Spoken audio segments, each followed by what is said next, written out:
ओम हनुमते नमः। सभी के लिए मंगल कामना के साथ मैं कृष्ण गोपाल पांडे आपका स्वागत करता हूँ। आज का विषय है सुरसा कौन थी अथवा हनुमान जी और सुरसा। इस संदर्भ में हनुमान अंक के पृष्ठ संख्या 275 पर एक कथा इस प्रकार है। पवन पुत्र हनुमान जी भगवान राम के कार्य से वेग पूर्वक लंका की ओर उड़कर जाते देखकर देवताओं ने उनके बल और बुद्धि का पता लगाने के लिए नाग माता सुरसा को भेजा। देवताओं के आदेश के अनुसार सुरसा ने अत्यंत विकट, बेडोल और भयानक रूप धारण कर लिया। उसके नेत्र पीले और दाढ़ें विकराल थी।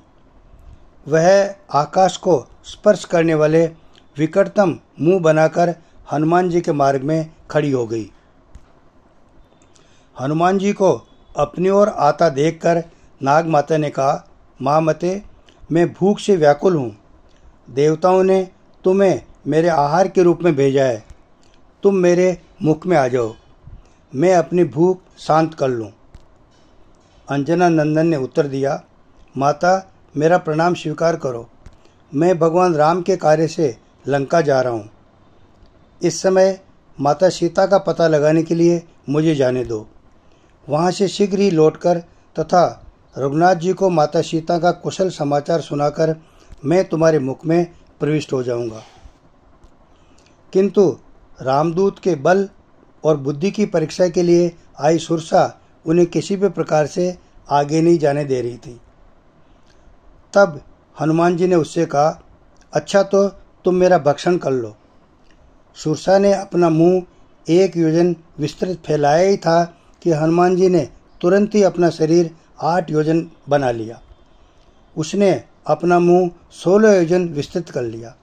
तब पवन कुमार तुरंत 32 योजन के हो गए। सुरसा जितने ही अपना विकराल रूप बनाती और अपना मुंह फैलाती, हनुमान जी उसके दुगने आकार से विशाल हो जाते थे। तब उसने अपना मुंह 100 योजन फैला लिया। तब वायुपुत्र ने अंगूठे के समान अत्यंत छोटा रूप धारण करके उसके मुंह में प्रविष्ट हो गए। सुरसा अपना मुंह बंद करने ही वाली थी कि महामती हनुमान जी उसके मुख से बाहर निकल आए और विनयपूर्वक कहने लगे, माता, मैं तुम्हारे मुंह से बाहर निकल आया हूँ।